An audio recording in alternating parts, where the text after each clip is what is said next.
कच्चे तेल पर पहले नजर डाल लेते हैं। मिस्टर सुराना, बहुत शुक्रिया साथ जुड़ने के लिए। एंड सेकंड पीस टॉक्स यहाँ पर रिपोर्टेडली इन टॉक्स है, यहाँ पर इन वर्क्स है। पहले तो आप कैसे देखते हैं क्रूड ऑयल प्राइसेस का ये रिएक्शन, क्योंकि ज़्यादातर एक्सपर्ट्स इंक्लूडिंग आईईए ये मानते हैं कि अभी भी क्रूड में हमने जो ओवरऑल सिनेरियो है वो पूरी तरीके से फैक्टर इन होता हुआ नहीं देखा है। नमस्कार मनीषा जी, जैसा आपने बताया कि ऐसा मार्केट मान रहा है कि शायद ये स्टार्ट ऑफ द एंड है और अभी फिर से नेगोशिएशन को फिर से शुरू करने की पॉसिबिलिटी काफी बढ़ गई है और इसीलिए आज मार्केट थोड़ा कूल ऑफ हो गया है क्रूड का और आपने देखा कि 94-95 के करीब क्रूड चल रहा है आज।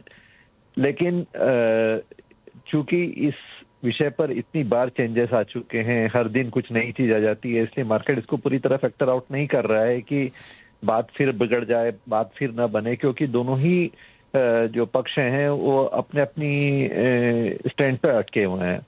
लेकिन ये एक बात भी मानना चाहिए कि ड्यूरिंग द नेगोशिएशन ये पोजिशनिंग रहेगी to have a position of strength during the negotiation. लेकिन जिस तरीके से इनपुट आ रहे हैं उससे लगता है कि शायद मतलब दोनों ही पक्ष चाहते हैं कि जल्दी से जल्दी इस चीज को खत्म किया जाए, लेकिन वो ट्रेजेक्ट्री एंड सब चाहते हैं एंड हो दोनों ही पक्ष भी, लेकिन किस तरीके से होगा, वो मिलिट्री एग्रेशन से होगा, वो मीनिंगफुल नेगोशिएशन की तरफ होगा या वो एग्रेसिव नेगोशिएशन की तरफ होगा, वो एक मुद्दा है। और उसके कारण जो क्रूड प्राइस है वो न्यूज के हिसाब से नेगोशिएशन यदि होता है तो उसका एक इम्पैक्ट रहेगा, नेगोशिएशन किस डायरेक्शन में बढ़ता है उसका एक इम्पैक्ट रहेगा। और हो भी सकता है कि सेकंड राउंड में भी बात ना निकले और फिर से राउंड की जरूरत पड़े। तो मेरे ख्याल से क्रूड उस तरीके से रिएक्ट करेगा, ये इसी तरीके से 90 से 105 के बीच में घूमेगा जब तक कि कुछ और ग्राउंड एक्शन नहीं होती है, क्योंकि अभी तक कोई बात बनी नहीं लेकिन बात बिगड़ी भी नहीं। तो वो एक पॉजिटिव है इसमें। लेकिन यदि ग्राउंड एग्रेशन होता है तो फिर ये इसके ऊपर जा सकता है और हमने पहले देखा है। मिस्टर सुराना, एक चीज ये तो ऑफ कोर्स जैसे आपने कहा ये लॉन्ग ड्रॉन यहाँ पर रह सकता है पूरा कॉन्वर्सेशन या किस तरह से ये खत्म होता है, लेकिन अगर हम खाली नंबर्स यहाँ पर देखें तो हम अभी भी जानते हैं कि स्ट्रेट ऑफ हॉर्मुज से 5-7-10% का ही ट्रैफिक पास हो रहा है। एंड देन मिडल ईस्ट में काफ़ी हद तक अभी भी प्रोडक्शन एक्सपोर्ट्स यहाँ पर बंद है। डेफिसिट 2026 में शायद देखने को मिल सकता है। आईईए ने डिमांड डिस्ट्रक्शन की भी यहाँ पर बात की है। ये जो लॉन्ग टर्म इसका इम्पैक्ट है वो आप कैसे बनता हुआ देख रहे हैं? वही, यदि लॉन्ग टर्म में देखेंगे तो यदि ये चीज जल्दी खत्म होती है अभी मान लो तो नीचे मेरे ख्याल से 85 तक आ सकता है, लेकिन उसके बाद की ट्रेजेक्ट्री डिमांड पे इसका क्या असर पड़ा है, क्योंकि इस पे इकोनॉमिक इम्पैक्ट तो सभी कंट्रीज पे पड़ा है, पूरे विश्व में पड़ा है। तो यदि डिमांड डिस्ट्रक्शन जैसे आईईए बता रही है कि इसमें पहले वो 0.6 पॉजिटिव बता रहे थे, अभी वो नेगेटिव ग्रोथ बता रहे हैं इसमें, तो यदि डिमांड डिस्ट्रक्शन होती है तो फिर क्रूड प्राइस और नीचे आएगी। With in all of this आप इंडिया को कैसे देखते हैं? ऑफ कोर्स जिस तरह का फ्रेंडली एनवायरनमेंट इंडिया का रहा है, बाकी कंट्रीज के साथ हमने कुछ वेसल्स यहाँ पर आते हुए देखी हैं, लेकिन आप कहेंगे ये बिग लेसन इन लर्निंग है कि इंडिया के पास रिजर्व्स या इंडिया की जिस तरह की डाइवर्सिफिकेशन हमने आते हुए देखी है वो ऑफ कोर्स एक तरफ यहाँ पर काम करी है, लेकिन रिजर्व्स पे कुछ और करने की ज़रूरत है।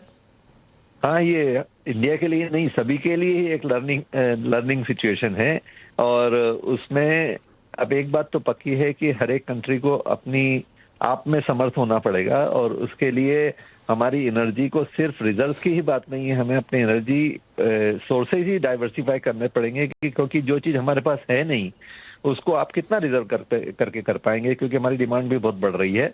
तो फॉसिल फ्यूल को आपको रिजर्व इकट्ठा करना पड़ेगा और हमारे जो एनर्जी टाइप्स ऑफ एनर्जी है उसको डाइवर्सिफाई करना पड़ेगा। That point is well taken mister Surana, लेकिन एज ऑफ नाउ हमारा इंपोर्ट डिपेंडेंस 89% है, जो कि ज़्यादातर एजेंसीज चाहे वो वुड मैकेंजी है या S&P ग्लोबल है मानते हैं कि आगे जाकर 90, 92, 95 तक भी जा सकता है। क्रूड की बात कर रहे हैं ना? हाँ जी। इंपोर्ट डिपेंडेंसी की बात कर रहे हैं। हाँ जी, इंपोर्ट डिपेंडेंसी की बात कर नहीं, हमारी रिक्वायरमेंट तो बढ़ी रही है क्योंकि इकोनॉमी हमारी जिस तेजी से बढ़ रही है, इंडिया की एनर्जी डिमांड सबसे ज्यादा होने वाली है ग्रोथ पॉइंट ऑफ व्यू से, तो हमें हमारे एनर्जी टाइप्स को डाइवर्सिफाई करना ही पड़ेगा। और जो हम कर रहे हैं, रिन्यूएबल में जा रहे हैं, इथेनॉल में जा रहे हैं, बायोफ्यूल में जा रहे हैं, ये चीजें वो हैं जिसपे हमारी इंपोर्ट डिपेंडेंसी नहीं है। जैसे ईवी में हमारी फिर भी इंपोर्ट डिपेंडेंसी आएगी, क्योंकि हमारे पास लिथियम के रिसोर्सेस नहीं है, हमारे पास मैग्नेट के लिए रिसोर्सेस नहीं है, तो हमें वो सोर्स देखना पड़ेगा जिसमें हमारा इंपोर्ट बढ़े नहीं। टाइप ऑफ रिसोर्स को डाइवर्सिफाई में हमें ये देखना पड़ेगा कि इंपोर्ट का सब्स्टिट्यूशन इंपोर्ट नहीं हो सकता है। एब्सोल्युटली। हमें उन रिसोर्सेस में जाना पड़ेगा जो हम इंडिजिनियस कर सकते हैं। बायोफ्यूल एक चीज है, इथेनॉल एक चीज है। रिन्यूएबल में यदि हम हमारे इंग्रेडिएंट जो जैसे सोलर विंड के जो पैनल्स वगैरह, उसका यदि हम लोकल मैन्युफैक्चरिंग करें तो वो हमारा इंडिजिनियस हो सकता है।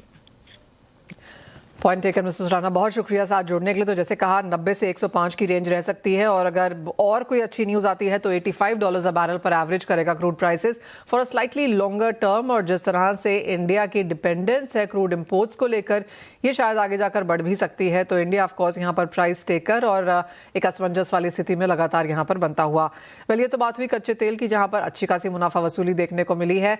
मार्च में 118 का हमने हाई बनता हुआ देखा था, वहाँ से 95 के आसपास के लेवल्स फिलहाल यहाँ पर हैं। तो एक पॉजिटिव ऑफ कोर्स मार्केट्स के लिए। इक्विटीज यहाँ पर तेजी पर है ही, रुपए में भी कुछ स्थिरता यहाँ पर लौटती हुई नजर आई है।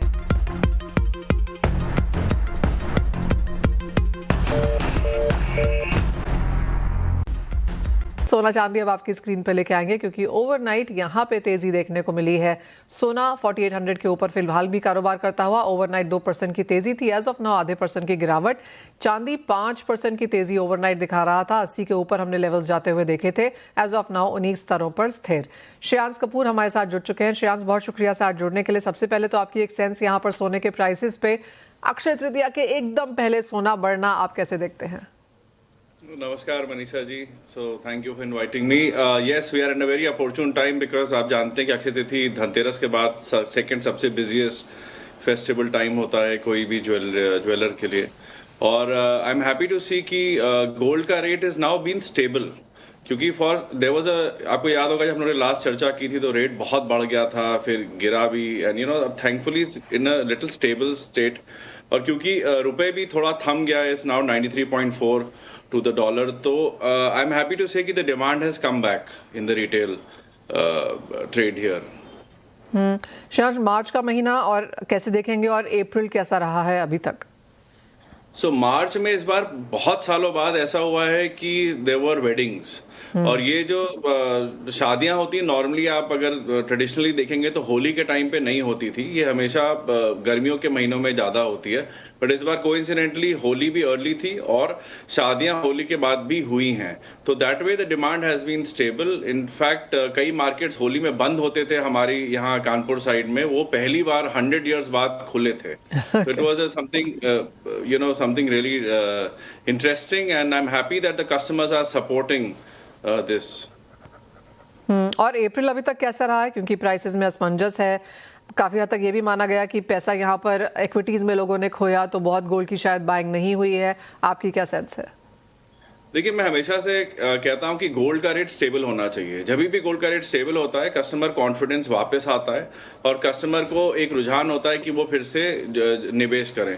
देखिए, हम लोग उनकी बात नहीं करेंगे जो मुनाफाखोरी करते हैं, हम उनकी बात करेंगे जो रियली ज्वेलरी खरीदते हैं कंजम्पशन के लिए, भले उनके अपने कंजम्पशन के लिए हो, भले गिफ्टिंग के लिए हो।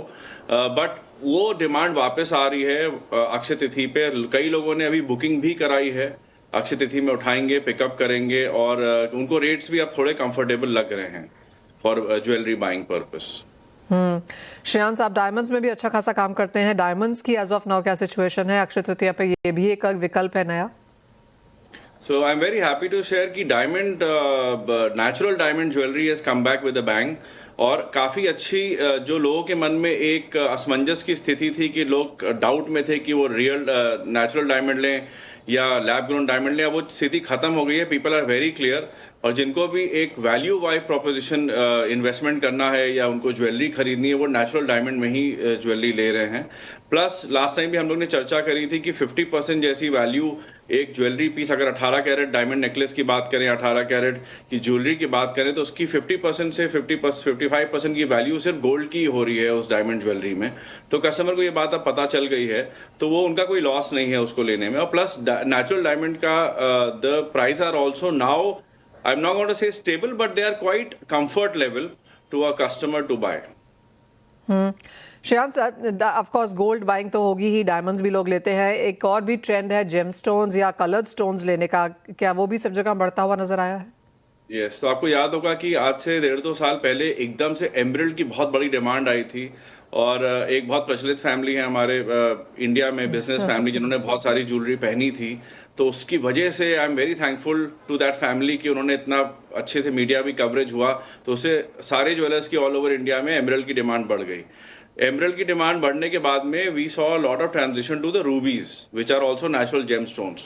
तो natural gemstones are also very high value product and they are great for investment. और ये पुराने 2000 साल से चला आ रहा है जब लोग जेमस्टोन्स में इन्वेस्टमेंट्स करते आए हैं, सारे अलग अलग देशों में भी, and it's still a very strong category to work at. Specially I would say ruby, emerald, sapphire, and then I would say it would be pearls which people have been buying. Shreyansh, एक final सवाल रेली यहाँ पर, जहाँ तक natural diamonds की और फिर natural and high quality emerald, Ruby, sapphires की बात आती है, प्राइस एप्रिसिएशन कहाँ पर बेस्ट आया है? सबसे ज्यादा तो देखिए प्राइस, मैं फिर से बोलूंगा, प्राइस स्टेबल रहा है। और सबसे अच्छी बात है, प्राइस स्टेबल होने से मन में एक संचय डर खत्म हो जाता है। एज फार एज आपको भी पता है कि लास्ट टाइम बहुत बड़ी ग्रोथ आई थी सारे प्रेशियस मेटल्स में। सिल्वर में तो एक अलग ही लेवल की ग्रोथ थी, गोल्ड में भी बहुत अच्छी ग्रोथ थी, आई थिंक 74% की लास्ट ईयर ग्रोथ आई थी। सो अब क्या है कि thankfully because it is now stable, so people are happy to buy, because with the आगे का जो गर्मियों की सालक आएगी उसमें भी सबकी यही एक्सपेक्टेशन है कि गोल्ड का प्राइस बढ़ेगा। तो I would say it's a good time to invest and to buy jewellery. Okay Shreyansh, बहुत शुक्रिया साथ जुड़ने के लिए। तो क्लियरली सोना है सदा के लिए वाला सिनेरियो है यहाँ पर, और खरीदारी यहाँ पर लौटती हुई नजर आई है। शादियां यहाँ पर मार्च में भी थी और अक्षय तृतीया की बुकिंग स्टार्ट भी हो चुकी हैं।